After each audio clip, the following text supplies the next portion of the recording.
So this is Saurabh Upadhyay. In this video, I will discuss about vectors. So before moving to vectors, first we need to know about scalars. So these are physical quantities which can completely be described by their magnitude with their units. So only magnitude is needed to completely describe these kind of quantities. For example, mass.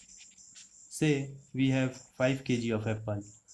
So this only this much information is sufficient to completely describe mass, and these can be these kind of quantities are added using normal algebra rules. For example, for 5 kg of apple plus 2 kg of apple will give us 7 kg of apple.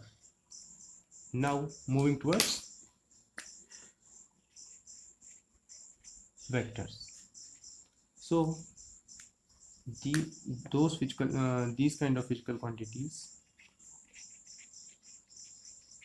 have magnitude, direction, and they follow vector algebra. And these kind of physical quantities are denoted by a cap over it. Say A is a vector, then we will describe by an arrow over it. So for example, let's say suppose these are the directions east, west, north and south, and I want to go to a particular place X, and this is my location.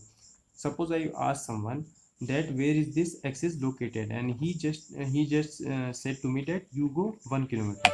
Then obviously I will ask 1 kilometer towards which direction, towards north, towards west or towards south. So here only this much information is not sufficient to completely describe the description I want.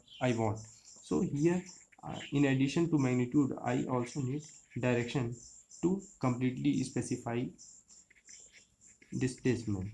That's what I am seeking for.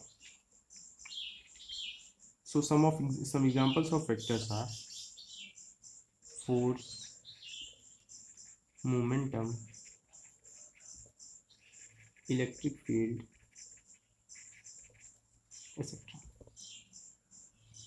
Here a quantity which has both magnitude and direction cannot be a vector. They should also follow vector algebra.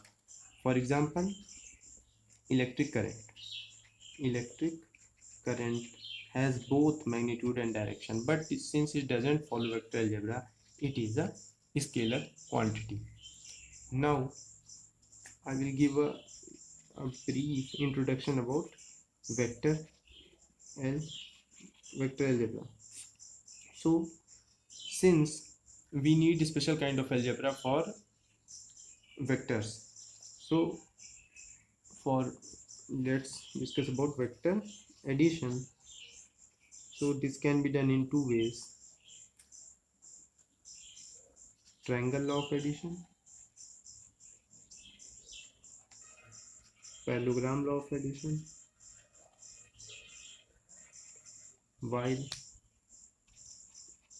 there are special rules for vector multiplication also, this can be done in three ways. A vector can be multiplied through a scalar, like acceleration is multiplied through a mass, while two vectors can also be multiplied with each other in two ways, like they can be dot protected and there can be cross product between them.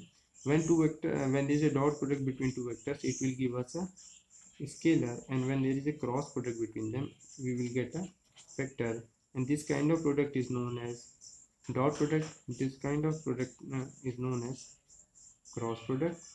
So this was a very brief introduction of vectors. That's all for this video. Thank you.